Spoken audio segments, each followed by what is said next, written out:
Hello friends, ಎಲ್ಲರಿಗೂ ನಮಸ್ಕಾರ. ಇವತ್ತು ಬೆಳಗ್ಗೆನೇ ಹೊರಟಿದ್ದೀನಿ ಸರ್ವಿಸ್ಗೆ ವೆಹಿಕಲ್ ತೊಗೊಂಡು. ರೀಸನ್ ಏನಂತ ಹೇಳಿದ್ರೆ, ಮಹೇಂದ್ರ ಒಂದು ಕಾಲ್ ಬ್ಯಾಕ್ ಅನೌನ್ಸ್ ಮಾಡಿದ್ದಾರೆ. ಸ್ಕಾರ್ಪಿಯೋ ಎನ್ ಎಸ್ಪೆಷಲಿ Z4 ವೇರಿಯಂಟ್ದು ಕಾಲ್ ಬ್ಯಾಕ್ ಅನೌನ್ಸ್ ಮಾಡಿದ್ದಾರೆ. ರೀಸನ್ ಏನಂತ ಹೇಳಿದ್ರೆ, ಒಂದು ಸಾಫ್ಟ್ವೇರ್ ಅಪ್ಡೇಟು. ಅದಾದಮೇಲೆ ನಾನು ಇಚ್ಛಿತಿಗೆ ನಾನು ಮಾತಾಡಿದ್ದೆ. ನಾನು ಲಾಸ್ಟ್ ಫಸ್ಟ್ ಸರ್ವಿಸ್ ಕೊಡೋಗ್ಲೇ ಅವ್ರು ಹೇಳಿದರು, ನನ್ನ ಬ್ಯಾಟ್ರಿ ಲೈಟ್ ಉರಿತಾನೆ ಇತ್ತು. ಅದು ಒಂದು ರನ್ನಿಂಗಲ್ಲಿ ಬ್ಯಾಟ್ರಿ ಲೈಟ್ ಬರ್ತಾನೆ ಇರುತ್ತೆ, ಅದು ಆ್ಯಕ್ಚುಲಿ ಬರಬಾರ್ದು. ಬಟ್ ನಾನು ಚೆಕ್ ಮಾಡಿಸೋಕೆ ಫಸ್ಟ್ ಸರ್ವಿಸಲ್ಲಿ ಅವ್ರು ಹೇಳಿದ್ರು, ಇಲ್ಲ ಇದು ಬ್ಯಾಟ್ರಿ ಪ್ರಾಬ್ಲಮ್ ಏನೂ ಇಲ್ಲ, ಬಟ್ ಆದರೆ ಒಂದು ಏನೋ ಹಾರ್ಡ್ವೇರ್ದು ಒಂದು ಪ್ರಾಬ್ಲಮ್ ಇದೆ, ಸೆನ್ಸರ್ನ ಚೇಂಜ್ ಮಾಡಬೇಕು ಅಂತ ಹೇಳಿದ್ರು ನನಗೆ. ಸೊ ಸರಿ, ಸೆನ್ಸರ್ ಚೇಂಜ್ ಮಾಡಿದ್ರೆ ಇದೆಲ್ಲ ಸರಿ ಹೋಗುತ್ತೆ ಅಂತ. ಈಗ ಏನಾಗಿದೆ ಅಂದರೆ, ನಿನ್ನೆ ನನ್ನ ವಿಂಡ್ಶೀಲ್ಡು ಇದಾಗಿತ್ತು. ಇಲ್ಲಿ ಮಾಸ್ಟರ್ ಬಟನ್ ಲಾಕ್ ಮಾಡಿದ್ರೇನು ಅದು ಓಪನ್ ಆಗ್ತಿತ್ತು. ನನ್ನ ಮಗ ಅಲ್ಲಿ ಕೂತಿರೋವಾಗ ಅದು ಓಪನ್ ಮಾಡ್ತಾನೆ ಇರ್ತಾನೆ ಯಾವಾಗ್ಲೂ. ಸೊ ಅದಕ್ಕಂತ ನಾನು ಲಾಕ್ ಮಾಡಿದ್ರೂ ಲಾಕ್ ಆಗಲಿಲ್ಲ ಅದು. ಸೊ ಜಸ್ಟ್ ಚೆಕ್ ಮಾಡಿಸೋಣ ಅಂತ ನಾನು ನಿನ್ನೆ ಹೋದೆ. ಆಗೇನಾಯಿತು ಅಂತ ಹೇಳಿದ್ರೆ, ಅವರು ಇಲ್ಲ ಸರ್, ಇದು ರ್ಯಾಂಡಮ್ ಆಗಿ ಬರ್ತಿದೆ ಇದು. ಸೊ ಇದಕ್ಕೆ ಒಂದು ಸಾಫ್ಟ್ವೇರ್ ಅಪ್ಡೇಟ್ ಬಂದಿದೆ, ನೀವು ಸಾಫ್ಟ್ವೇರ್ ಅಪ್ಡೇಟ್ ಮಾಡಿಸ್ಕೊಂಡ್ರೆ ಇದೆಲ್ಲ ಸರಿ ಹೋಗುತ್ತೆ ಅಂದರು. ಬಟ್ ಅನ್ಫಾರ್ಚುನೇಟ್ಲಿ ನಿನ್ನೆ ಏನಾಯ್ತು ಅಂದರೆ, ಒಂದು 50 ವೆಹಿಕಲ್ಸ್ ಇತ್ತು ಅವ್ರ ಹತ್ರ. Previous day Muharram 17th Muharram ಇದ್ದಿದ್ದರಿಂದ 17th ಆಮೇಲೆ 18th ಪೈಲಪ್ ಆಗಿಬಿಟ್ಟಿತ್ತು ವೆಹಿಕಲ್ಸು ಸರ್ವಿಸ್ ಮಾಡೋದಕ್ಕೆ. ಅವ್ರಿಗೆ ಪಾಪ ಹೆವಿ ಲೋಡ್ ಇತ್ತು. ಸರಿ ಆಗಲ್ಲ, ಅವ್ರಿಗೆ ಇನ್ಫಾರ್ಮ್ ಆಗ್ಬಿಟ್ಟು ನಾಳೆ ಬರ್ತೀನಿ ಅಂತ ಹೇಳ್ಬಿಟ್ಟು ಅಪಾಯಿಂಟ್ಮೆಂಟ್ ಬುಕ್ ಮಾಡ್ಕೊಂಬಂದೆ. ಯೂಶ್ವಲಿ ನಾನು ಏನು ಮಾಡ್ತೀನಿ ಅಂದರೆ, ಅವ್ರಿಗೆ ಪಿಕಪ್ ಆ್ಯಂಡ್ ಡ್ರಾಪ್ ಅರೇಂಜ್ ಮಾಡಿಸ್ಬಿಡ್ತಾ ಇದ್ದೆ. ಬಟ್ ಇವತ್ತೇನಂತಂದ್ರೆ, ಅವ್ರ ಹತ್ರ ಡ್ರೈವರ್ಸು ಕಡಿಮೆ ಇದ್ದಾರೆ ಸಿನ್ಸ್ ವೆಹಿಕಲ್ಸ್ ಜಾಸ್ತಿ ಇರೋದ್ರಿಂದ. ಅದಕ್ಕೆ ನನ್ನೇ ಬರೋಕ್ಕೆ ಹೇಳಿದ್ರು. ಸರಿ, ಹೋಗ್ತಿದ್ದೀರಿ, ಹಾಗೆ ಒಂದು ಬ್ಲಾಗ್ ಮಾಡಿಬಿಡೋಣ ಅಂತ ಒಂದು ಡಿಸೈಡ್ ಆದೆ. ಅದಕ್ಕೆ ಈ ಒಂದು ಹೊಸ ವೀಡಿಯೋ. ಯಾರೆಲ್ಲ ಸ್ಕಾರ್ಪಿಯೋ ಏನು ಇಟ್ಟಿದ್ದೀರಾ, ಎಸ್ಪೆಷಲಿ Z4 ಇಟ್ಟಿದ್ದೀರಾ, ಇನ್ ಕೇಸ್ ನಿಮಗೆ ಮೇಲ್ ಹಾಕಿದ್ಲಿ, ಯೂಶ್ವಲಾಗಿ ಮಹೇಂದ್ರ ಅವ್ರು ಏನು ಮಾಡ್ತಾರೆ ಅಂದ್ರೆ ಮೇಲ್ ಕಳಿಸ್ತಾರೆ ನಿಮಗೆ, ರೀಕಾಲ್ ಮೇಲ್. ಆ್ಯಂಡ್ ನಿಮಗೆ ಕಳಿಸ್ತಾರೋ ಇಲ್ವಾ ಅನ್ನೋದು ನನ್ನ ಸ್ವಲ್ಪ ಡೌಟ್ ಇದೆ. ಬಟ್ ಆದರೆ ಇವ್ರಿಗೆ ಎಲ್ಲ ಶೋರೂಮ್ವರೆಗೂ ಕಳಿಸ್ತಾರೆ. ಯಾರು Z4 ವೆಹಿಕಲ್ಸ್ ತೊಗೊಂಡಿದ್ದಾರೋ ಅವರು ವೆಹಿಕಲ್ ನಂಬರ್ ಸಮೇತ ಬರುತ್ತೆ. ಅವ್ರು ನಿಮಗೆ ಕಾಲ್ ಮಾಡ್ತಾರೆ, ಈ ಥರ ಆಗಿದೆ, ನೀವು ಬರಬೇಕಾಗುತ್ತೆ ಅಂತ. ನನಗೆ ಲಾಸ್ಟು ವೆಹಿಕಲ್ ನಾನು ಇಟ್ಟಾಗ್ಲೂ ಒಂದ್ಸಲಿ ಆಗಿತ್ತು ರೀಕಾಲ್. ಇದು ಸಾಫ್ಟ್ವೇರ್ ಅಪ್ಡೇಟ್ಗೆ ಒಂದು ರೀಕಾಲ್ ಆಗಿತ್ತು. ನಾನು XUV300 ಇಟ್ಟಾಗ ಸಾಫ್ಟ್ವೇರ್ಗೆ ಒಂದು ರೀಕಾಲ್ ಆಗಿತ್ತು. ಸೇಮ್ ಅದೇ ಥರನೇ ಇವಾಗ ಇನ್ನೊಂದು ಬರ್ತಿದೆ. ಇದು ಯೂಶ್ವಲಾಗಿ ಆಗುತ್ತೆ. ಇದು ಏನಂದರೆ, ಕಂಪನಿ ಹೊಸ ಅಪ್ಡೇಟ್ಸ್ ಜೊತೆ ಬಂದಾಗ ಅವ್ರೇನು ಮಾಡ್ತಾರೆ ಅಂತ ಹೇಳಿದ್ರೆ, ಈ ಥರ ರೀಕಾಲ್ ಮಾಡಿ ಅಪ್ಡೇಟ್ ಮಾಡಿಸ್ತಾರೆ. ಆ್ಯಂಡ್ ಮೇಯ್ನ್ಲಿ ರೀಕಾಲ್ಸ್ ಆಗೋದು ರೀಸನ್ ಏನಂತ ಹೇಳಿದ್ರೆ, ಕಂಪಲ್ಸರಿ ಚೇಂಜ್ ಆಗಬೇಕಾಗಿರೋವಂಥ ಯಾವುದೇ ಒಂದು ಸಾಫ್ಟ್ವೇರ್ ಆಗಿದ್ದರೆ ಅದನ್ನ ರೀಕಾಲ್ ಕರೀತಾರೆ. ಇನ್ ಕೇಸ್ ಅದು ಕಂಪಲ್ಸರಿ ಎಲ್ಲ ರ್ಯಾಂಡಮ್ ಅಪ್ಡೇಟ್ಸ್ ಇತ್ತು ಅಂತ ಹೇಳಿದ್ರೆ, ನೀವು ಎವ್ರಿ ಸರ್ವಿಸ್ ಹೋಗ್ತಿರಲ್ವ, ಪೀರಿಯಾಡಿಕ್ ಸರ್ವಿಸ್ ಹೋದಾಗ ಅವರು ನಿಮಗೆ ಅಪ್ಡೇಟ್ ಮಾಡಿಬಿಡ್ತಾರೆ. ಬಟ್ ಇದು ಬಂದ್ಬಿಟ್ಟು ಕಂಪಲ್ಸರಿ ಆಗಬೇಕಾಗಿದ್ದಂಥದ್ದು. ನಾನು ಯೂಟ್ಯೂಬಲ್ಲೂ ಚೆಕ್ ಮಾಡಿದೆ ಯಾಕೆ ಈ ಥರದ್ದು ಅಂತ. ಆ್ಯಕ್ಚುಲಿ ಯೂಟ್ಯೂಬಲ್ಲೂ ಸುಮಾರು ವಿಡಿಯೋ ಇದೆ, ಬಟ್ ನಮ್ಮ ಕರ್ನಾಟಕ ಕಡೆ ಇಲ್ಲ. ಇದೆಲ್ಲನೂ ಒಂದು 4-5 ಮಂತ್ಸ್ ಬ್ಯಾಕು, ಇಲ್ಲ 8 ಮಂತ್ಸ್ ಬ್ಯಾಕ್ ಆ ಥರ ವೀಡಿಯೋಸ್ ಇದೆ. ಆಗ ಇನಿಷಿಯಲಿ ಸ್ಕಾರ್ಪಿಯೋ ಲಾಂಚ್ ಮಾಡಿದಾಗ ಬಂದಿರೋಂಥ ಒಂದು ಅಪ್ಡೇಟ್ ಅದು. ಬಟ್ ಈಗ ರೀಸೆಂಟ್ಲಿ ಬಂದಿರೋ ಅಪ್ಡೇಟ್ ಇದು. ಅದಕ್ಕೆ ನಾನು ಈ ವಿಡಿಯೋ ಪರ್ಟಿಕ್ಯುಲರಾಗಿ ಮಾಡ್ತಿರೋದು. ಯಾರೇ ಇನ್ನು ಈ ವಿಡಿಯೋ ನೋಡಿದ್ರೆ, ಯಾರೇ ಸ್ಕಾರ್ಪಿಯೋ ಇಟ್ಟಿರೋರು, ಎಸ್ಪೆಷಲಿ Z4 ಇಟ್ಟಿರೋರು, ನೀವು ಒಂದ್ಸಲಿ ನಿಮ್ಮ ಸರ್ವಿಸ್ ಯಾರು ಅಡ್ವೈಸರ್ ಯಾರಿದಾರಲ್ವ ಅವ್ರನ್ನ ಕಾಂಟ್ಯಾಕ್ಟ್ ಮಾಡಿ. ಇನ್ ಕೇಸ್ ಇಲ್ಲ ಅಂತ ಹೇಳಿದ್ರೆ, ಐ ಬೆಟರ್ ಅಡ್ವೈಸ್ ನೀವು ಒಂದ್ಸಲಿ ವೆಹಿಕಲ್ನೆಲ್ಲ ತೊಗೊಂಡೋಗಿ. ನಿಮಗೆ ಗೊತ್ತಿರೋರ್ಗೂ ಅದು ಏನೂ ಪ್ರಾಬ್ಲಮ್ ಬಂದಿರಲ್ಲ. ಬಟ್ ಆದರೆ ನೀವು ತೊಗೊಳೋಗೋದು ಒಳ್ಳೇದು. ಯಾಕಂದರೆ ನಿಮ್ಮನ್ನ ಮಿಸ್ ಆಗಿರ್ಬೋದು, ಬೈ ಮಿಸ್ಟೇಕ್ಲಿ ನಿಮ್ಮ ನಂಬರ್ ಮಿಸ್ ಆಗಿರ್ಬೋದು, ಅವರು ನಿಮ್ಮನ್ನ ಕಾಲ್ ಮಾಡಿದ್ರೆ ಅವರು ಸ್ಕಿಪ್ ಆಗಿರ್ಬೋದು, ಸಿನ್ಸ್ ಅವ್ರ ವರ್ಕ್ಲೋಡ್ ಆಗಲಿ, ಇಲ್ಲ ಅಂತ ಹೇಳಿದ್ರೆ ಬೈ ಎನಿ ಚಾನ್ಸ್ ಮಿಸ್ ಆಗಿದ್ರೂ ಆಗಿರ್ಬೋದು. ಚಾನ್ಸ್ ತೊಗೋಬೇಡಿ, ಒಂದ್ಸಲಿ ಹೋಗಿ. ಯಾಕಂದರೆ ಈ ಅಪ್ಡೇಟ್ಸ್ ಎಲ್ಲ ಸ್ವಲ್ಪ ಇಂಪಾರ್ಟೆಂಟ್ ಆಗಿರುತ್ತೆ. ನಾನು ಪ್ರೀವಿಯಸ್ಲಿ ನೋಡಿದಾಗ ನಾನು ಹೇಳಿದ್ನಲ್ಲ, ಆಗಲಿ ಇನಿಷಿಯಲಿ ಬಂದಾಗ ಅವಾಗ ಆಲ್ಟರ್ನೇಟ್ನ ಚೇಂಜ್ ಮಾಡಿದ್ರು. ಆಲ್ಟರ್ನೇಟ್ ಪುಲ್ಲಿ ಅಂತ ಯಾವುದೋ ಒಂದು ಹಾರ್ಡ್ವೇರ್ ಇದೆ, ಅದನ್ನು ಚೇಂಜ್ ಮಾಡಬೇಕು ಅಂತ ರೀಕಾಲ್ ಬಂದಿತ್ತು. ಅವೆಲ್ಲ ಸ್ವಲ್ಪ ಹಾರ್ಡ್ವೇರ್ ರಿಲೇಟೆಡ್ ಇರೋದ್ರಿಂದ ನಾವು ಕಂಪಲ್ಸರಿ ಮಾಡಿಸ್ಬೇಕಾಗುತ್ತೆ. ಈಗ ನಾವು ಮಾಡೋದು ಸಾಫ್ಟ್ವೇರ್. ಆ್ಯಂಡ್ ಈವನ್ ನನಗೂ ಈ ಆಲ್ಟರ್ನೇಟ್ ಪುಲ್ಲಿ ಚೇಂಜ್ ಮಾಡೋ ಒಂದು ಸಾಧ್ಯತೆ ಇದೆ ಅಂತ ನಾನು ಹೇಳಿದ್ರು ನನಗೆ. ಇನ್ ಕೇಸ್ ಅದು ಇದ್ರೆ ಅದು ಮಾಡಿಬಿಡ್ತಾರೆ. ನಾನು ಜಸ್ಟ್ ಹೋಗಿದ್ದು ಒಂದು ವಿಷಯಕ್ಕೆ, ಬಟ್ ನೋಡಿ ಅದು ನನಗೆ ಕಾಲ್ ಏನು ಬಂದಿರಲಿಲ್ಲ, ನನಗೆ ಹೋಗಿದ್ದು ಬೇರೆ ವಿಷಯಕ್ಕೆ. ಬಟ್ ನನಗೆ ಗೊತ್ತಾಗಿದ್ದು ಈ ಥರ ಒಂದು ಅಪ್ಡೇಟ್ ಬಂದಿದೆ. ಸೊ ಇಮಿಡಿಯೇಟಾಗಿ ನಂದು ಬುಕ್ಕಿಂಗ್ ಅಲ್ಲೇ ಸರ್ವಿಸ್ ಬುಕ್ಕಿಂಗ್ ಮಾಡಿಬಿಟ್ಟು ನಾನು ಇವತ್ತು ಬಂದೆ. ನೀವು ಆ ಥರ ಹೋಗಿ ಒಂದ್ಸಲ ಚೆಕ್ ಮಾಡಿಸಿ. ಇನ್ ಕೇಸ್ ಅಲ್ಲಿ ಫ್ರೀ ಇತ್ತಂದರೆ ಅವತ್ತೇ ಮಾಡಿಸ್ಕೊಂಬಿಡಿ, ಇಲ್ಲ ಅಂತ ಹೇಳಿದ್ರೆ ಬುಕ್ ಮಾಡಿ ಅಟ್ ಅರ್ಲಿಯಸ್ಟ್ ನೀವು ಅದನ್ನ ಮಾಡಿಸ್ಕೊಂಬಿಡೋದು ಒಳ್ಳೆಯದು. ಈಗ ನಾವು ಹೋಗ್ತಿರೋದು ಇಲ್ಲಂದರೆ ವೈಟ್ ಫೀಲ್ಡಲ್ಲಿ. ಆ್ಯಕ್ಚುಲಿ ನಿಮ್ಗೆ ಗೊತ್ತಿದೆ ನಾನು ವೈಟ್ ಫೀಲ್ಡಲ್ಲಿ ಇರೋದು. ಬಟ್ ವೈಟ್ ಫೀಲ್ಡಿಂದ ನಾನು ಯಾವುದೇ ಸರ್ವಿಸ್ ಕೊಡಬೇಕಂದ್ರೆ ಒಂದು ನಾನು ಮಾದೇವಪುರ ಹೋಗಬೇಕು, ಇಲ್ಲಂತ ಹೇಳಿದ್ರೆ ITPL ಅಲ್ಲಿ ಇಲ್ಲಿ ಹೋಗಬೇಕು. ಬಟ್ ನನಗೆ ಏನಂತ ಹೇಳಿದ್ರೆ ನಾನಿರೋ ಜಾಗಕ್ಕೆ ಆವಳಲ್ಲಿ ಸ್ವಲ್ಪ ಹತ್ರ ಇದೆ, KR ಪುರಂ ಆವಳಲ್ಲಿ ಹತ್ರ ಇದೆ. ಸೊ ಅಲ್ಲಿರೋ ಸರ್ವಿಸ್ ಸ್ಟೇಷನ್ಗೆ ಇವಾಗ ನಾವು ಹೋಗ್ತಿರೋದು. ಬೆಳಗ್ಗೆ ನೋಡಿ ಏನು ಟೈಮ್ 8:30. ವಾಚ್ ಕಟ್ಟಿದ್ದೀನಿ, ನಾನು ಎಲ್ಲೆಲ್ಲೋ ನೋಡ್ತಿದ್ದೀನಿ ನೋಡಿ. 8:30, 9 o'clock ಆಯಿತು. ಟ್ರಾಫಿಕ್ ಶುರು ಆಗಿಬಿಟ್ಟಿದೆ ಬೆಂಗಳೂರಲ್ಲಿ. ಸೊ ಅವ್ರು 9 o'clock ಬರೋಕ್ಕೆ ಹೇಳಿದ್ರು, ಆಲ್ರೆಡಿ ಲೇಟ್ ಆಗಿದೆ.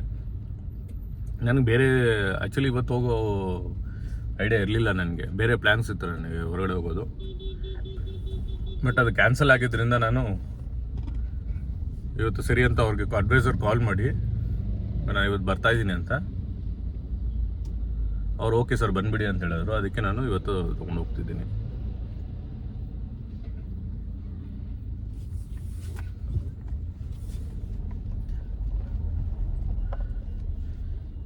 ಇಲ್ಲಿ ರೋಡ್ ಬ್ಲಾಕ್ ಆಗಿಬಿಟ್ಟಿದೆ ಫ್ರೆಂಡ್ಸ್. ಈ ಕಾಟಮ್ನಲ್ಲೂರು ಅಂತಾರಲ್ವ, ಕಾಟಮ್ನಲ್ಲೂರು ಬ್ರಿಡ್ಜ್ ಹತ್ರ ರೋಡ್ ಬ್ಲಾಕ್ ಆಗಿರೋದ್ರಿಂದ ಸುಮಾರು ಪಾಪ ಆಫೀಸುಗಳಿಗೆ ಹೋಗೋರಿಗೆ, ಅದಾದಮೇಲೆ ಎಮರ್ಜೆನ್ಸಿ ಪರ್ಪಸ್ಗೆ ಹೋಗೋರಿಗೆ ತೀರಾ ಕಷ್ಟ ಆಗಿಬಿಟ್ಟಿದೆ. ಯಾವಾಗ ಇದನ್ನ ರೆಡಿ ಮಾಡ್ತಾರೋ ಏನು ಒಂದು ಗೊತ್ತಾಗಲ್ಲ. ಆ್ಯಂಡ್ ಇದು ಪ್ರಯರ್ ಇಂಟಿಮೇಷನ್ನು ಇರೋದಿಲ್ಲ. ಸಡನ್ನಾಗಿ ನಾವು ರಾತ್ರಿ ಮಲಗಿರ್ತೀರಿ, ಬೆಳಗ್ಗೆ ಎದ್ದು ಸರಿ ಆಫೀಸ್ಗಳಿಗೆ ಹೋಗೋಣ ಅಂತ ಬಂದಾಗ ನೋಡಿದ್ರೆ ಒಂದು ಬ್ಲಾಕ್ ಹಾಕ್ಬಿಟ್ಟಿರ್ತಾರೆ. ಒಂದು ಬ್ಯಾರಿಗೇಡ್ಸ್ ಹಾಕ್ಸ್ಬಿಟ್ಟು ಓಕೆ ಕನ್ಸ್ಟ್ರಕ್ಷನ್ ಶುರು ಆಗಿಬಿಟ್ಟಿದೆ.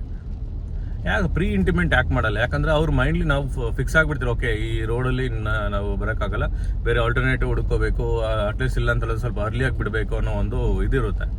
ಇವ್ರು ಯಾಕೆ ಈ ಥರ ಮಾಡಲ್ಲ ಅಂತ ಗೊತ್ತಿಲ್ಲ. ಗೌರ್ಮೆಂಟ್ ಅವರು ಜಸ್ಟು ಅವರಿಂದಕ್ಕೆ ಅವ್ರು ನಮ್ಮ ಒಳ್ಳೇದಕ್ಕೇ ಅದು ಮಾಡ್ತಿದ್ದಾರೆ, ನಾನು ಇಲ್ಲ ಅಂತ ಹೇಳಲ್ಲ. ಬಟ್ ಆದ್ರೂ ಅದಕ್ಕೆ ಒಂದು ಪ್ರೀ ಇಂಟಿಮೇಟ್ ಇರೋದು ಇವ್ರಿಗೆ ಪಬ್ಲಿಕ್ಸ್ ಅದು ಒಳ್ಳೇದೇ. ಯಾಕಂದರೆ ಅವರು ಮನೆ ಬಿಡುವಾಗ ನೋಡಿ ಇಲ್ಲವರೆಗೂ ಬಂದುಬಿಟ್ಟು ಸಡನ್ನಾಗಿ ಇಲ್ಲಿ ಜಾಮ್ ಆಗೋಯ್ತು, ಟ್ರಾಫಿಕ್ ಜಾಮ್ ಆಯಿತು ಅಂತ ಹೇಳಿದ್ರೆ ಅವ್ರು ಬೇರೆ ಕಡೆ ಹೋಗೋಕ್ಕಾಗಲ್ಲ. ಯಾಕಂದರೆ ಅಲ್ಲಿ ಅವರು ಹಾಕಿರೋ ಬ್ಯಾರಿಗೇಡ್ಸಲ್ಲಿ ನೀವು ರಿವರ್ಸ್ ತೊಗೊಳಕ್ಕೂ ಆಗೋದಿಲ್ಲ. ಒಂದು ಸೆಕೆಂಡ್, ರಿವರ್ಸ್ ತೊಗೊಳಕ್ಕೂ ಆಗೋದಿಲ್ಲ. ಅವರೆಲ್ಲ ತಿರುಗಿಸ್ಕೋಬೇಕಂದ್ರೆ ಪೂರ್ತಿ ಜಾಮ್ ಆಗಿರುತ್ತೆ. ಯಾಕಂದರೆ ತೀರಾ ಚಿಕ್ಕ ರೋಡ್ ಆಗಿಬಿಟ್ಟಿರುತ್ತೆ. ಅವರು ಒಂದು ಸಿಂಗಲ್ ರೋಡ್ಗೆ ಬ್ಯಾರಿಗೇಟ್ ಹಾಕ್ಬಿಟ್ಟು ಡಬಲ್ ರೋಡ್ ಮಾಡಿರ್ತಾರೆ. ಆ ಥರ ಸಿಚುವೇಶನ್ಸಲ್ಲಿ ತೀರಾ ಪ್ರಾಬ್ಲಮ್ ಆಗುತ್ತೆ.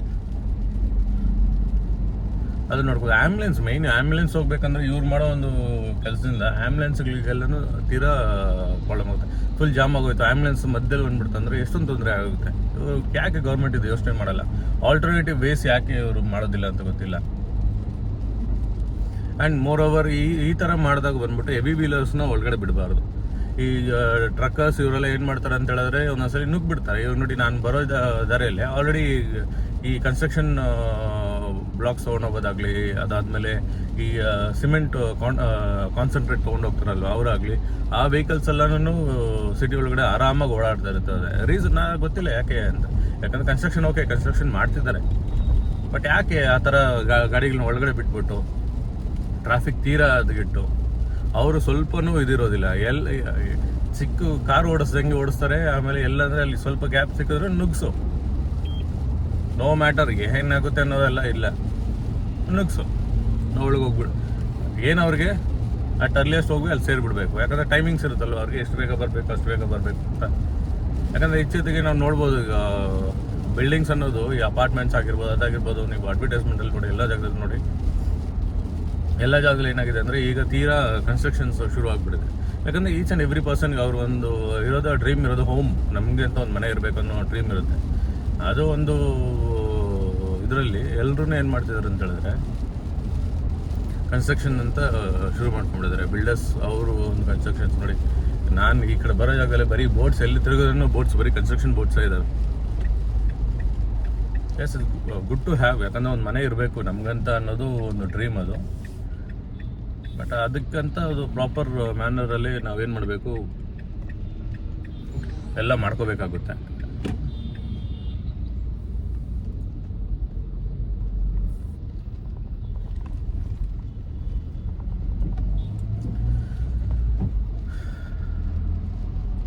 ಆಲ್ಮೋಸ್ಟ್ ಹತ್ರ ಬಂದ್ರಿ. ಮನೆಯಿಂದ ಒಂದು 15 ಮಿನಿಟ್ಸ್ ಡ್ರೈವ್ ಅಷ್ಟೇ.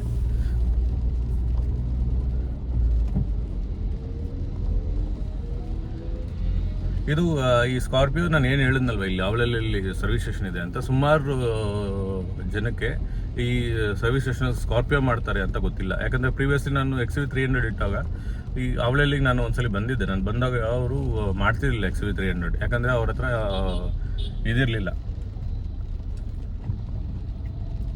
ಮಾಡೋದಕ್ಕೆ ಯಾವುದೇ ಒಂದು ಫೆಸಿಲಿಟೀಸ್ ಇರಲಿಲ್ಲ, ಎಸ್ಪೆಷಲಿ XUV300. ಅದಾದಮೇಲೆ ನಾನು ನನ್ನ 4 ಇಯರ್ಸ್ ನಾನು ಏನು ವೆಹಿಕಲ್ನ ಹೋಲ್ಡ್ ಮಾಡಿದ್ದೆ, ಆ ಕಂಪ್ಲೀಟ್ ಇಯರು ನಾನು ITPL ಆಗಲಿ, ITPL ಇಂಡಿಯಾ ಗ್ಯಾರೇಜ್ ಅದೇ, ಅದಾದಮೇಲೆ ಮಾದೇಪುರ ಅನಂತಲ್ಲಿ ಈ ಥರ ಕೊಡ್ತಿದ್ದೆ ನಾನು ವೆಹಿಕಲ್ನ. ಇಲ್ಲಿ ನನಗೆ ಹತ್ರ ಇದ್ರೂ ಇಲ್ಲಿ ಸರ್ವಿಸ್ ಇಲ್ದಿರೋದಕ್ಕೆ ನಾನು ಕೊಡೋಕ್ಕಾಗ್ತಿರ್ಲಿಲ್ಲ. ಆ್ಯಂಡ್ ಈಗ ಏನಾಗಿದೆ ಅಂತೇಳಿದ್ರೆ, ನಾನು ಈ ಸ್ಕಾರ್ಪಿಯೋ ತೊಗೊಂಡಾದ್ಮೇಲೆ, ಈ ಸ್ಕಾರ್ಪಿಯೋ ತೊಗೊಂಡು ನಾನು ಏಪ್ರಿಲಲ್ಲಿ ತೊಗೊಂಡಿದ್ದು, ಏಪ್ರಿಲಲ್ಲಿಂದ ಇವರು ಶುರು ಮಾಡ್ಕೊಂಡಿದ್ದಾರೆ. ಸ್ಕಾರ್ಪಿಯೋ ಮಾತ್ರ ಅಲ್ಲ, ಈಗ XUV300 ಅವ್ರು ಮಾಡ್ತಿದ್ದಾರೆ. ಪ್ಲಸ್ XUV300 400 ನನಗೆ ಐಡಿಯಾ ಇಲ್ಲ, ಯಾಕಂದರೆ ಅದು ಎಲೆಕ್ಟ್ರಿಕ್ ವೆಹಿಕಲ್ ಇರೋದ್ರಿಂದ ನನಗೆ ಐಡಿಯಾ ಇಲ್ಲ. ಬಟ್ ಅದು XUV300 3XO ಅದಾದ್ಮೇಲೆ ಸ್ಕಾರ್ಪಿಯೋ, ಇವಾಗ ಎಲ್ಲ ವೆಹಿಕಲ್ಸ್ ಆಲ್ಮೋಸ್ಟ್ ಯಾವುದೇ ಒಂದು ವೆಹಿಕಲ್ ಇಲ್ಲ, ಎಲ್ಲ ವೆಹಿಕಲ್ಸು ಮಾಡ್ತಿದ್ದಾರೆ.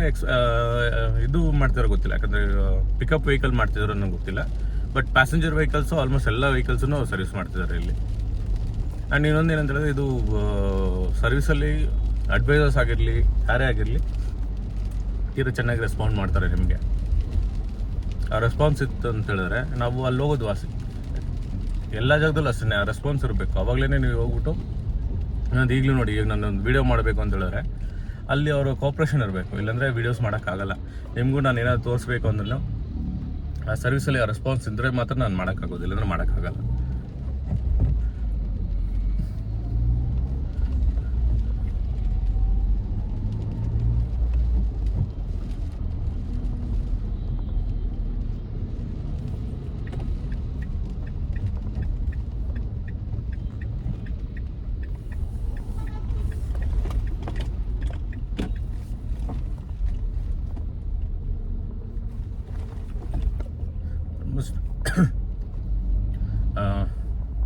ಬಂದಿದ್ದೀರಿ, ಆ್ಯಕ್ಚುಲಿ ರೀಚ್ ಆದ್ರೆ ಪ್ಲೇಸು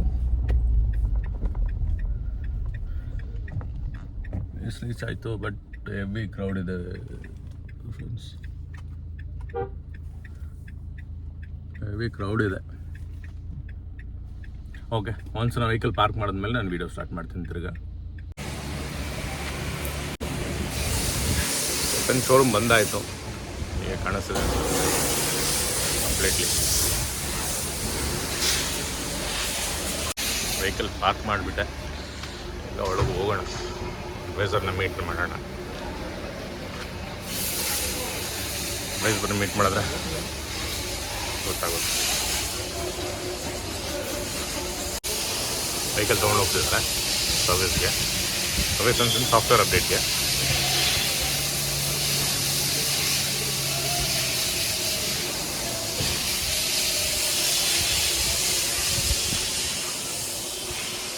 ಎಷ್ಟು ಬೆಳಗ್ಗೆನೆ ಫುಲ್ಲು ಕಂಪ್ಲೀಟಾಗಿ ಎಷ್ಟು ವೆಹಿಕಲ್ಸ್ ಬಂದುಬಿಟ್ಟಿದೆ ನೋಡಿ. ಸೊ ವೆಹಿಕಲ್ ತೊಗೊಳ್ಳೋ ಇದು ತೀರಾ ಜಾಸ್ತಿ ಆಗಿಬಿಟ್ಟಿದೆ. ಎಲ್ಲರೂ each and every persons vehicle ತೊಗೊಳ್ತಿದ್ದಾರೆ. ಸೊ ಅವಳಲ್ಲಿ ಸರ್ವಿಸ್ ಸ್ಟೇಷನ್, ವಾಶ್ ಮಾಡೋದಕ್ಕಾಗಲಿ ಇದಕ್ಕಾಗಲಿ ಎಲ್ಲನೂ ಇಲ್ಲೇ ಇದೆ. ಸರ್ವಿಸಲ್ಲಿ ಹೋಗ್ತದೆ. ಒಂದು ರ್ಯಾಂಪಲ್ಲಿ ಹಾಕಿದ ತಕ್ಷಣ ನಾನು ನಿಮಗೆ ವೀಡಿಯೋ ಸ್ಟಾರ್ಟ್ ಮಾಡ್ತೇನೆ. ಗಾಡಿ ಸಿಕ್ತು. ಆ್ಯಕ್ಚುಲಿ ಏನಾಯಿತು ಅಂತ ಹೇಳಿದ್ರೆ, ನಾನು ವೀಡಿಯೋ ಮಾಡೋದಕ್ಕೆ ಆಲ್ರೆಡಿ ಪರ್ಮಿಷನ್ ಕೇಳಿದ್ದೆ, ಮ್ಯಾನೇಜರ್ ಓಕೆ ಅಂತ ಹೇಳಿದರು. ಬಟ್ ಆಮೇಲೆ ಇಲ್ಲಿ ಸರ್ವಿಸ್ ಮ್ಯಾನೇಜರ್ ಇರ್ತಾರೆ ಆ್ಯಂಡ್ ಅಡ್ವೈಸಿಂಗ್ ಮ್ಯಾನೇಜರ್ಸ್ ಇರ್ತಾರೆ. ಸೊ ಅಡ್ವೈಸಿಂಗ್ ಮ್ಯಾನೇಜರ್ಸ್ ಹತ್ರ ನಾನು ಕೇಳಿದ್ದೆ, ನಾನು ವೀಡಿಯೋ ಮಾಡಬೇಕಾಗಿದೆ, ಸಾಫ್ಟ್ವೇರ್ ಅಪ್ಡೇಟ್ ಹೆಂಗೆ ಮಾಡ್ತಾರೆ ಏನಾಯ್ತಾ ಅಂತ. ಬಟ್ ಅವ್ರು ಏನಂದ್ರೆ ಅಂದರೆ, ಇಲ್ಲ, ಈ ಆ್ಯಕ್ಚುಲಿ ಮಹೇಂದ್ರ ಪ್ರೋಟೋಕಾಲ್ ಪ್ರಕಾರ ನೀವು ವೀಡಿಯೋಸ್ ಮಾಡೋಂಗಿಲ್ಲ ಅಂತ ಹೇಳ್ಬಿಟ್ರು. ಸೊ ಅವರ ಒಂದು ಗರಾಜ್ ಒಳಗಡೆ ನಾವು ಹೋಗಂಗಿಲ್ಲ, ಕಸ್ಟಮರ್ಸ್ ಬಂದ್ಬಿಟ್ಟು ವಿತೌಟ್ ಅನ್ ಅಡ್ವೈಸರ್ ಅವ್ರು taking A video it is prohibited ಅಂತ ಅವರು ಹೇಳ್ಬಿಟ್ರು ನಮಗೆ. ಸೊ ಓಕೆ, ಅವರೊಂದು ಪ್ರೋಟೋಕಾಲ್ ನಾವು ಅದನ್ನ ಇದು ಮಾಡೋಕ್ಕಾಗಲ್ಲ. ಇನ್ ಕೇಸ್ ನಾವು ವೀಡಿಯೋಸ್ ಮಾಡಬೇಕು ಅಂತ ಹೇಳಿದ್ರೆ ದೆರ್ ಇಸ್ ಪ್ರೊಸೀಜರ್, ಅವ್ರಿಗೆ ಮೇಲ್ ಹಾಕಬೇಕು, ಅದಾದಮೇಲೆ ಅವ್ರ ಹೆಡ್ ಆಫೀಸಿಂದ ಅದಕ್ಕೆ ಅಪ್ರೂವಲ್ ಬರಬೇಕು ಅಂತೆಲ್ಲ ಹೇಳಿದ್ರು. ಬಟ್ ಇದು ಸಡನ್ನಾಗಿ ನಾನು ಸ್ಟಾರ್ಟ್ ಮಾಡೋ ಒಂದು ಬ್ಲಾಗ್ ಆಗಿರೋದ್ರಿಂದ ಅವ್ರಿಗೆ ಮೇಲ್ ಹಾಕೋಕ್ಕಾಗಲಿ, ಅವರ ಪರ್ಮಿಷನ್ ತೊಗೊಳಕ್ಕಾಗಲಿ ಟೈಮ್ ಇರಲಿಲ್ಲ. ಬಿಕಾಸ್ ಆಲ್ರೆಡಿ ವೆಹಿಕಲ್ ರ್ಯಾಂಪಲ್ಲಿತ್ತು. ಆ್ಯಂಡ್ ಮೋರೋವರ್ ಅದು ಅವ್ರು ಹೇಳಿದ್ಮೇಲೆ ನಾವು ಅದನ್ನು ಮಾಡೋದು ತಪ್ಪಲ್ವಾ. ಸೊ ಅವ್ರ ಪ್ರೋಟೋಕಾಲ್ ಓಕೆ ಅವ್ರಿದೆ. ಆ್ಯಂಡ್ ನಾನೇನು ಅಂದ್ಕೊಂಡೆ, ಸರಿ ಆಯಿತು ಅವ್ರು ಮಾಡಲಿ, ಅದಾದಮೇಲೆ ಅವ್ರು ಏನು ಮಾಡಿದ್ರು ಅಂತ ನಾನು ಎಕ್ಸ್ಪ್ಲೈನ್ ಮಾಡೋಣ ಅಂತ ಅಂದ್ಕೊಂಡೆ. ಜಸ್ಟ್ ಏನಿಲ್ಲ ಫ್ರೆಂಡ್ಸ್, ಇವ್ರು ಏನಾಗುತ್ತೆ ಅಂತ ಹೇಳಿದ್ರೆ software update is a basic thing. ಅವರು ಒಂದು ಪೆನ್ ಡ್ರೈವಲ್ಲಿ ಸಾಫ್ಟ್ವೇರ್ನ ಡೌನ್ಲೋಡ್ ಮಾಡ್ಕೊತಾರೆ and they will insert in our system ಅಷ್ಟೇ. ಅವ್ರು ನಮ್ಮ USB ಕೇಬಲ್ ಏನಿದೆಯಲ್ವಾ ಅದ್ರಲ್ಲಿ ಇನ್ಸರ್ಟ್ ಮಾಡಿಬಿಟ್ಟು ದರ್ ಇಸ್ ಅ ಆಪ್ಷನ್ ಅವ್ರು ಹೆಂಗಿದೆ ಸಾಫ್ಟ್ವೇರ್ ಅಪ್ಡೇಟ್ ಮಾಡಬೇಕಂತ. ಒಂದೇ ಒಂದು ಬಟನ್ ಇದೆ, ಹೋಮ್ ಬಟನ್ ಇದೆ, ಅದನ್ನ ಲಾಂಗ್ ಪ್ರೆಸ್ ಮಾಡಿ ಇಟ್ಕೊಂಡಿರ್ತಾರೆ. ಮಾಡಿಟ್ಕೊಂಡ ತಕ್ಷಣ ಆಟೋಮೆಟಿಕ್ ರೀಬೂಟ್ ಆಗೋಕ್ಕೆ ಸ್ಟಾರ್ಟ್ ಆಗಿಬಿಡುತ್ತೆ. ಸೊ ಸಿಸ್ಟಮ್ ಹೆಂಗೆ ಅಪ್ಡೇಟ್ ಮಾಡ್ತಾರೆ ಸೇಮ್ ಅದೇ ಥರನೇ ಅದಾಗಿ ಕಂಪ್ಲೀಟ್ ಆದಮೇಲೆ ವೆಹಿಕಲ್ನ ಹ್ಯಾಂಡ್ ಓವರ್ ಮಾಡ್ತಾರೆ. ಆ್ಯಂಡ್ ECU ಜೊತೆ ECU ಲ್ಯಾಪ್ಟಾಪ್ ಹಾಕಿ ECUನಲ್ಲಿ ಕನೆಕ್ಟ್ ಮಾಡಿರ್ತಾರೆ. ದಟ್ ವಿಲ್ ಗಿ ಅ ಡಿಫ್ರೆಂಟ್ ಥಿಂಗ್. ಫ್ಲೆಶಿಂಗ್ ಮಾಡಬೇಕಾದ್ರೆ ECU ಇದು ಮಾಡಬೇಕಾದ್ರೆ ಅದು ಫಸ್ಟ್ ಮಾಡ್ತಾರೆ. ಅದಾದಮೇಲೆ ಸಾಫ್ಟ್ವೇರ್ ಏನಿದೆ ಈ ಇನ್ಫೋಟೈನ್ಮೆಂಟ್ ಸಾಫ್ಟ್ವೇರ್ ಎಸ್ಪೆಷಲಿ ಅದನ್ನ ಪೆನ್ ಡ್ರೈವ್ ಹಾಕಿ ಅಪ್ಡೇಟ್ ಮಾಡ್ತಾರೆ ಅಷ್ಟೇ. ಬೇರೆ ಏನು ದೊಡ್ಡ ಕೆಲಸ ಏನಿಲ್ಲ. But it took almost 3 years ಅದು ಮಾಡೋದಕ್ಕೆ. ಯಾಕಂತ ಹೇಳಿದ್ರೆ ಅದು ಅವ್ರೇನಂದ್ರು ಸಾಫ್ಟ್ವೇರ್ ಅಪ್ಡೇಟ್ ಆಗೋಕ್ಕೆ 30 minutes ತಗೊಳುತ್ತೆ. And it has to be observed for 15 minutes. ಅಬ್ಸರ್ವೇಷನಲ್ಲಿ ಇರಬೇಕು. ಯಾಕಂದರೆ ಸಡನ್ನಾಗಿ ಅದು ತಿರ್ಗಾ ಮಾಲ್ ಫಂಕ್ಷನ್ ಏನೂ ಆಗಬಾರ್ದು ಅಂತ ಒಂದು ಕಾರಣಕ್ಕೆ ಅದನ್ನು ಅಬ್ಸರ್ವೇಷನಲ್ಲಿ ಇಡಬೇಕು ಅಂತ ಅವ್ರು ಹೇಳ್ತಾರೆ. That is a good thing. ಅಬ್ಸರ್ವೇಷನಲ್ಲಿ ಇರೋದು ಒಳ್ಳೇದು. ಯಾಕಂದರೆ ನಾವು ಅವರು ಮಾಡಿ ಕೊಟ್ಟು ಇಮಿಡಿಯೇಟಾಗಿ ನಾವು ಒಟ್ಟು ಮನೆಗೆ ಹೋದ್ಮೇಲೆ ತಿರ್ಗಾ ಅದು ಸೇಮ್ ಇಶ್ಯೂ ಆಗೋದಾಗಲಿ ಇಲ್ಲಾಂದರೆ ಬೇರೆ ಇಶ್ಯೂಸ್ ಏನಾದರೂ ಕ್ರಿಯೇಟ್ ಆಗೋದಾಗಲಿ, ಯಾಕಂದರೆ ಹೊಸ ಅಪ್ಡೇಟ್ ಅಲ್ವಾ. ಸೊ ಅದರಿಂದ ಬೇರೆ ಏನಾದರೂ ಟೆಕ್ನಿಕಲಿ ಪ್ರಾಬ್ಲಮ್ ಆಗೋದಾಗಿ ಇರಬಾರ್ದು ಅಂತ ಅವರು 15 minutes ಅಬ್ಸರ್ವೇಷನಲ್ಲಿ ಇರ್ತಾರೆ. ಆ್ಯಂಡ್ ಇನ್ನೊಂದು ಇದಿತ್ತು ನನಗೆ, ಬ್ಯಾಟ್ರಿ ಲೈಟ್ ಅವಾಗ ಬ್ಲಿಂಕ್ ಆಗ್ತಾನೆ ಇತ್ತು. ಬ್ಯಾಟ್ರಿ ಲೈಟ್ ಬ್ಲಿಂಕ್ ಆಗ್ತಾನೆ ಇದ್ದಿದ್ದು ನಾನು ಆಲ್ರೆಡಿ ಫಸ್ಟ್ ಸರ್ವಿಸಲ್ಲಿ ನಾನು ಅವ್ರಿಗೆ ತಿಳಿಸಿದ್ದೆ. ಬಟ್ ಅವರು ಆಲ್ರೆಡಿ ಹೇಳಿದ್ರು, ಫಸ್ಟ್ ಸರ್ವಿಸಲ್ಲಿ ನಾನು ಓದೋದು ತಿಳಿಸಿದಾಗಲೇ ಅವ್ರು ಏನಿದೆ ಅಂದರೆ ಓಕೆ ಫಸ್ಟ್ ಸರ್ವಿಸಲ್ಲಿ ಆ ಒಂದು ಸೆನ್ಸರ್ ಅಂತ ಏನೋ ಒಂದಿದೆ. ನಾನು ಆಗಲೇ ನಿಮಗೆ ಹೇಳಿದ್ದೆ, ನಾನು ಆ ಬ್ಯಾಟ್ರಿ ಲೈಟ್ ಬರೋಕೆ ಆ ಸೆನ್ಸರ್ ಏನಿದೆ ಆ ಸೆನ್ಸರ್ ಚೇಂಜ್ ಮಾಡಿದ್ದಾರೆ. ಆ ಸೆನ್ಸರ್ ಚೇಂಜ್ ಮಾಡಿದ್ದಾರೆ. Everything it is free of cost because vehicle is in warranty period ಇರೋದ್ರಿಂದ ಎಲ್ಲ ಫ್ರೀ ಆಫ್ ಕಾಸ್ಟ್ ಆಗುತ್ತೆ ನಿಮಗೆ. ಆ ಒಂದು ಯಾವುದೇ ಒಂದು ಏನಾಗಿರೋದು ಇಂಡಿಕೇಟಿಂಗ್ ಲೈಟ್ಸ್ ಬರಬಾರ್ದು. ಆಮೇಲೆ ನಿಮ್ಮ ಒಂದು ವಾರಂಟಿ ಏನು ಇದೆಯಲ್ವ, ವೆಹಿಕಲ್ ವಾರಂಟಿ ಅಂತ ನಾನು ಹೇಳ್ತೀನಿ. ವೆಹಿಕಲ್ ವಾರಂಟಿ ಇರೋದ್ರಿಂದ ಆ ವೆಹಿಕಲ್ ವಾರಂಟಿ ನಿಮಗೆ 100% ಬರಬೇಕಂದ್ರೆ ಈಚ್ ಆ್ಯಂಡ್ ಎವ್ರಿ ಸರ್ವಿಸ್ ಬಂದ್ಬಿಟ್ಟು ನೀವು ಪಿರಿಯಾಡಿಕ್ಲಿ ಮಾಡಬೇಕು, ಟೈಮ್ಲಿ ಮಾಡಿರಬೇಕು. ಅಷ್ಟೇ ಆಗೋದು. ಯಾಕಂದರೆ ನೀವು ಏನಾದರೂ 1-2 ಆ ಫ್ರೀ ಸರ್ವಿಸಸ್ ಅಂತ ಏನು ಹೇಳ್ತಾರಲ್ವ, ಲೇಬರ್ ಫ್ರೀ ಸರ್ವಿಸಸ್ ಏನಿದೆಯಲ್ವ ಅದು ನೀವು ಸ್ಕಿಪ್ ಮಾಡಿದ್ರೆ, ಯಾಕಂದರೆ ಸ್ವಲ್ಪ ಜನ ಏನು ಮಾಡಿರ್ತಾರೆ ಅಂತ ಹೇಳಿದ್ರೆ ವೆಹಿಕಲ್ ತೊಗೊಂಡು ಕಿಲೋಮೀಟರ್ಸ್ ಓಡಿಸಿರಲ್ಲ. ನೋಡಿ ನನಗೆ 1000 kilometers ಬಂದ್ಬಿಟ್ಟು ನನ್ನದು ಫಸ್ಟ್ ಸರ್ವಿಸ್.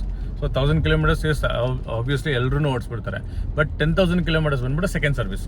ಆ 10,000 kilometers ಏನು ಸೆಕೆಂಡ್ ಸರ್ವಿಸ್ ಇದೆಯಲ್ವಾ ಅದು ಸ್ವಲ್ಪ ಜನ ಏನು ಮಾಡಲ್ಲ ಅಂತ ಹೇಳಿದ್ರೆ ಮಾಡ್ಸೋಕೆ ಹೋಗಲ್ಲ. ರೀಸನ್ ಏನು ಅಂತ ಹೇಳಿದ್ರೆ ಬಿಹೈಂಡ್ 1 year-ಅಲ್ಲಿ 10,000 ಒಬ್ಬೊಬ್ರು ಕಂಪ್ಲೀಟ್ ಮಾಡಲ್ಲ. ಎಸ್ಪೆಷಲಿ ಡೈಲಿ ಕಮ್ಯೂಟ್ ಮಾಡ್ದಿರೋ ಅಂಥವ್ರು ಏನು ಮಾಡ್ತಾರೆ ಅಂತಂದರೆ ಆ 10,000 ಕಂಪ್ಲೀಟ್ ಮಾಡಿದಿರೋ ರೀಸನ್ನು ಅವ್ರು ಓಕೆ ಇನ್ನೂ ಒಂದು 5,000 ಅಷ್ಟೇ ಓಡಿರುತ್ತೆ. 5,000 ಅಷ್ಟೇ ಓಡಿರುತ್ತೆ. ಅದರಿಂದ ಅವ್ರು ಒಂದು ಬ್ರೇಕ್ ಪೆಟ್ರೋಲ್ ಹಾಕ್ಸ್ಕೊಳಕ್ಕೆ ಬಂದೆ. ಸೊ ಪೆಟ್ರೋಲ್ ಬಂಕಲ್ಲಿ ಫೋನ್ ಯೂಸ್ ಮಾಡಬಾರ್ದಲ್ವ, ಅದಕ್ಕೆ ಹೋಲ್ಡ್ ಮಾಡಿದೆ. ಓಕೆ, ಹೇಳ್ತಿದ್ನಲ್ವ 5,000 kilometers ಏನು ಕಸ್ಟಮರ್ಸ್ ಓಡಿಸಿರ್ತಾರೆ, ನೆಕ್ಸ್ಟ್ 5,000 kilometers ಓಡಿಸಿರಲ್ಲ. ಆ ಒಂದು ರೀಸನಿಂದ ಇವ್ರು ಏನು ಮಾಡ್ತಾರೆ ಅಂದರೆ ಕಸ್ಟಮರ್ಸು ಸರ್ವಿಸ್ನ ಸ್ವಲ್ಪ ಡಿಲೇ ಮಾಡಿ ಮಾಡಿಸ್ತಾರೆ. ಸೊ ಆ ಡಿಲೇ ಮಾಡಿಸಿರೋ ಇದನ್ನು ಒಂದು ನೆಗೆಟಿವ್ ಅಂದರೆ ಯಾವುದೇ ಒಂದು ವೆಹಿಕಲ್ ಇರಲಿ, ನೀವು ಹಾಲ್ಟಲ್ಲಿ ಇಟ್ಟಿದ್ರೂ ಎವ್ರಿ 6 months ಅದನ್ನು ಚೆಕ್ ಮಾಡಿಸೋದು ಒಳ್ಳೆಯದು. ರೀಸನ್ ಬಿಹೈಂಡ್ ಏನಂತ ಹೇಳಿದ್ರೆ, ನಾವು ನೋಡಿ ಯಾವಾಗದೂ ಒಂದು ಗಾಡಿ ನಿಲ್ಸಿದ್ರೂ ಈ ಆಯಿಲ್ ಏನಾಗೋದು ಸ್ಟೇನ್ ಆಗಿಬಿಡೋದಾಗಲಿ, ಒಂದು ಫ್ರೀಸ್ ಆಗೋದಾಗಲಿ, ಇಲ್ಲ ಅಂತ ಹೇಳಿದ್ರೆ ಬೇರೆ ಏನಾದರೂ ಟೆಕ್ನಿಕಲ್ ಫಾಲ್ಟ್ ಎಲ್ಲಾದರೂ ನಿಲ್ಸಿರ್ತೀರ, ರ್ಯಾಟ್ ಬೈಟ್ ಆ ಥರ ಏನಾದರೂ ಆಗಿದ್ರೂ ಆಗಿರ್ಬೋದು. ಸೊ ಚೆಕ್ ಮಾಡಿಸೋದು ಒಳ್ಳೇದೇ. ಇಮಿಡಿಯೇಟಾಗಿ ನಾವು ಏನು ಮಾಡಬಾರ್ದು, ವೆಹಿಕಲ್ ನಾವು ನಿಲ್ಸಿದಿರಿ, ಓಕೆ ಇಷ್ಟು ದಿವಸ ಆಯ್ತಲ್ಲ ಪರವಾಗಿಲ್ಲ ನಾನು ಓಡಿಸಿಲ್ಲ, ನಾನು 10,000 kilometers ಅಷ್ಟೇ ಒಂದು ಆಯಿಲ್ ಚೇಂಜ್ ನಾನು ಮಾಡಿಸ್ಬಾರ್ದು, 5,000 ಆದಮೇಲೆ ಮಾಡಿಸೋಣ. ದೀಸ್ ಆರ್ ಆಲ್ ಎಸ್ ಇದೆ, ಸ್ವಲ್ಪ ಜನ ಮಾಡ್ತಾರೆ.